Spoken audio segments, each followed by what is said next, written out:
મારા વાલા પ્રિયો, ઈસુ ખ્રિસ્તના નામમાં હું તમને પ્રેમાળ શુભેચ્છા પાઠવું છું. ડિસેમ્બર મહિનાના પહેલા દિવસે આપણે આવી ગયા છીએ. ડિસેમ્બરનો પહેલો દિવસ આવે છે ત્યારે જે નાતાલનો તહેવાર આવવાનો છે, તો સમગ્ર વિશ્વની અંદર તે નાતાલના ગીતોનું સંગીત વગાડવાનું શરૂ કરે છે. તેઓ દરેક જગ્યાએ સજાવટ કરીને પોતાનો આનંદ વ્યક્ત કરતા હોય છે. નાતાલ તે શું છે? પરમેશ્વર તે આ વિશ્વની અંદર માનવ અવતાર તરીકે આવ્યા તેને યાદ કરવાનો એક દિવસ છે. સ્વર્ગ અને પૃથ્વીનું સર્જન કરનાર જે પ્રભુ છે તે માનવજાત માટે એક માણસ તરીકે તે અવતાર લઈને આવ્યા હતા. તે 33.5 વર્ષ સુધી આ દુનિયાની અંદર એક સામાન્ય માણસ તરીકે જન્મ્યા અને જીવ્યા. તેમણે આપણા માટે વધસ્તંભ પર પોતાનું લોહી વહેવડાવ્યું અને માનવજાતને પાપ અને શ્રાપમાંથી મુક્તિ આપી છુટકારો આપી. તે જ કારણ છે કે તેમનો જન્મ માણસ તરીકે થયો હતો. તે જ પ્રભુ ઈસુ ખ્રિસ્તના જન્મ દિવસની ઉજવણી માટે નાતાલનો તહેવાર છે. દુનિયાના દરેક દેશમાંથી અને જેટલી પણ ભાષા બોલવાવાળા જે લોકો છે અથવા અન્ય જાતિના જેટલા પણ લોકો છે તે આનંદથી આ ઉજવે છે.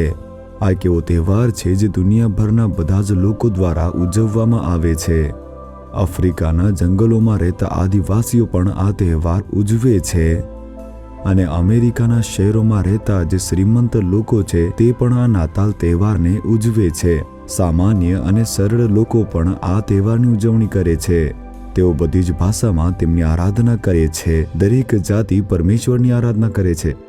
માત્ર રશિયા, ચીન, ઇંગ્લેન્ડ અથવા તો અમેરિકા જેવા દેશ નહીં, પરંતુ એમેઝોનના જે જંગલો છે તેના અંદર રહેતા આદિવાસીઓ, એવી રીતે સમગ્ર વિશ્વ આ તહેવાર ઉજવે છે.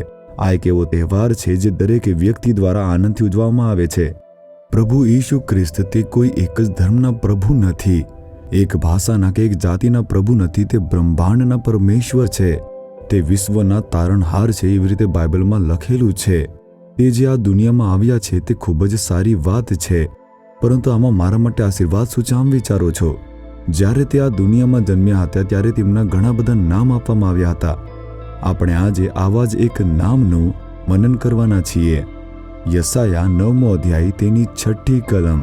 કેમ કે આપણે માટે છોકરો જન્મ્યો છે, આપણને પુત્ર આપવામાં આવ્યો છે. મારા માટે, તમારા માટે, તે આપણા માટે દુનિયામાં એક બાળક તરીકે જન્મ્યા હતા અને તેને અદ્ભુત મંત્રી એટલે કે અદ્ભુત અગુવાઈ કરનાર એમ નામ આપવામાં આવશે. પરાક્રમી ઈશ્વર, સનાતન પિતા અને શાંતિનો સરદાર એ નામ આપવામાં આવશે.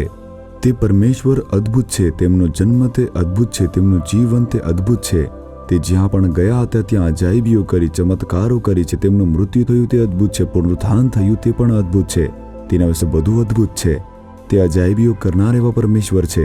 તે આજે તમને સુવચન આપે છે. મીખા 7મો અધ્યાય તેની 15મી કલમ. મીખા 7મો અધ્યાય અને તેની 15મી કલમમાં હું તેને અદ્ભુત કૃત્યો દેખાડીશ. આમ પ્રભુ કહે છે, શું તે અજાયબીઓ કરતા નથી? તે કહે છે, મારા દીકરા, મારી દીકરી, હું તમને અજાયબીઓ બતાવીશ. શું તમે ચમત્કાર માટે પ્રાર્થના કરી કરીને નિરાશ થઈ ગયા છો? હું વર્ષના અંતમાં આવી ગયો છું પરંતુ ચમત્કાર જ થયો નથી. શું આમ વિચારો છો? પ્રભુ કહે છે કે આજે હું તમને અજાયબીઓ બતાવીશ. કેવા પ્રકારના ચમત્કારો બતાવશે પૂછો તો? પ્રભુ કહે છે કે મિસર દેશમાંથી તમારા નીકળી આવવાના દિવસોમાં થયું હતું તેમ હું તેને અદ્ભુત કૃત્યો દેખાડીશ. શું ઇઝરાયેલના લોકોને યહોવાએ મિસરની ગુલામીમાંથી છોડાવ્યા હતા નહીં? પ્રભુએ તે દિવસોમાં ઘણી બધી અજાયબીઓ કરી હતી. તે કહે છે તમને તે એવી જ અજાયબીઓ બતાવશે. તે અજાયબીઓ શું હતી? ઘણી બધી હતી. હું તમને 3 બાબતો તેમાંથી યાદ અપાવવા માંગુ છું. પહેલું, તેમણે સમુદ્રને વિભાજિત કર્યો, તેની વચ્ચેથી એક રસ્તો બનાવ્યો. ફારૂનની સેના તે પાછળ પાછળ પીછો કરતી હતી અને તેમની સામે સમુદ્ર તેમનો રસ્તો તે રોકી રહ્યું હતું. આને હવે કેવી રીતે પાર કરવું? લાલ સમુદ્ર કેવી રીતે પાર કરવો? પરમેશ્વર ત્યાં એક અજાયબી કરે છે. તે સમુદ્રને 2 ભાગમાં વિભાજિત કરીને રસ્તો બનાવે છે અને તેમની પ્રજાને, લોકોને બીજી બાજુ પાર કરવા સક્ષમ બનાવે છે. તેથી તે એક રસ્તો ખોલશે જ્યાં કોઈ રસ્તો નથી લાગતો. એવી રીતે અદ્ભુત કાર્ય કરશે. તે એવી રીતે બનશે કે કોઈને અપેક્ષા ન રાખી હોય તે તમને અજાયબીઓ એવી રીતે બતાવશે. પછી તેમને પાણી ન હોવાથી તેઓ ખૂબ જ તરસ્યા હતા અને ચાલી રહ્યા હતા. તેઓ લગભગ 30 લાખ લોકો હતા. તેઓ ઘણા મોટા મોટા પરિવાર સાથે ચાલી રહ્યા હતા. જ્યારે તેઓ મારા નામના સ્થળે આવ્યા ત્યારે ત્યાં પાણી હતું, પરંતુ જ્યારે તેઓએ તેનો સ્વાદ ચાખી જોયો ત્યારે તે પાણી કડવું હતું.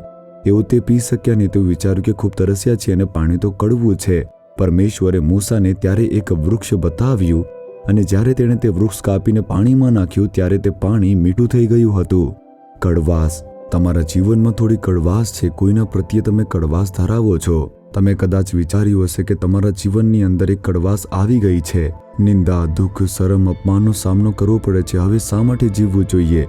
હવે મરવું તે વધારે સારું છે. તમે કદાચ વિચાર્યું હશે આવી રીતે કે જીવન કડવું છે. વધસ્તંભને જુઓ. ઈશુએ તે ઝાડ પરનો જે કડવાશનો સ્વાદ હતો તે ચાખ્યો હતો. તેમણે વધસ્તંભ પર આપણી કડવાશ અને પીડાને સહન કરી. જ્યારે તમે વધસ્તંભને જુઓ છો ત્યારે કડવાશ તે મીઠી થઈ જશે. આવો ચમત્કાર પ્રભુ તમારા માટે કરવાના છે. ડરશો નહીં.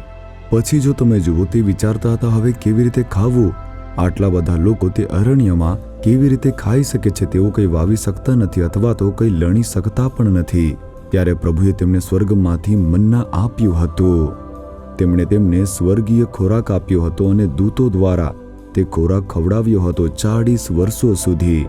મારા વાલા પ્રિયો, તમે વિચારતા હશો હું ખોરાક માટે શું કરું, આગળ શું કરું, કાલે શું કરીશ, મારા બાળકોના શિક્ષણ માટે શું કરું, લગ્ન માટે શું કરું. તમે આવી રીતે ઘણી ચિંતામાં વિચાર કરતા હશો. તમે અજાયબીઓના કૃત્યો જોશો.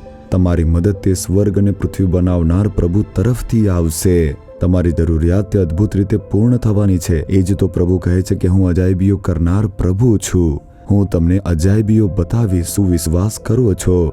જો તમે ખરેખર વિશ્વાસ કરો છો, ઈશુ, આ સમસ્યાઓ મારા જીવનમાં છે, આ અવરોધો બદલવા જોઈએ પ્રભુ, આ કડવી પરિસ્થિતિ બદલવી જોઈએ, મારી જરૂરિયાતો પૂરી કરો પ્રભુ, એક અજાયબી કરો. આવી રીતે તમે કહો. આજે પણ એક અજાયબી થશે. શું પ્રાર્થના કરશો? હે પરમેશ્વર પિતા, તમે આ પુત્ર અને પુત્રી માટે અજાયબીઓ કરવાનું વચન આપ્યું છે. હું તેમના માટે પ્રાર્થના કરું છું. ઈશુ ખ્રિસ્તના નામમાં અજાયબીઓ કરો અને તેમને તમે આનંદિત કરો. અવરોધો દૂર થઈ જાય અને એક નવો માર્ગ ખુલી જાય. કડવી પરિસ્થિતિઓ તે બદલાઈ જાય. પછી આનંદ અને ઉલ્લાસ ત્યાં રહે. તેમની જરૂરિયાતો પૂરી થાય. તેમની પાસે જે અભાવ છે તે પૂર્ણ થાય. પ્રભુ, તમે અજાયબીઓ કરો, તેમને ખુશ કરો. ઈશુના નામમાં પ્રાર્થના કરીએ છીએ. Amen, amen. Jesus redeems Gujarati YouTube ચેનલને સબસ્ક્રાઇબ કરો. દરેક નવા કાર્યક્રમની માહિતી મેળવવા માટે બેલ આઇકન પર ક્લિક કરો.